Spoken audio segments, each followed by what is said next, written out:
আজকে রেসিপি মালপোয়া। মালপোয়া বানানোর জন্য নিয়ে নিয়েছি ময়দা, সুজি, নারকেল, বাতাসা, চিনি, আদা, এলাচ, পানমৌরি, স্বাদ মতো নুন।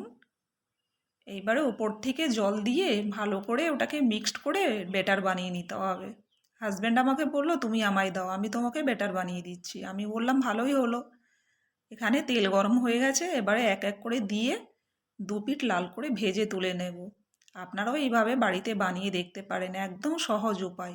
শীতের সময় আর পিঠে পায়েস হবে না তা কখনো হয়? আমি দেরি না করে তাড়াতাড়ি করে বানিয়ে ফেললাম। কেমন লাগলো অবশ্যই একটা লাইক করবেন। Thank you.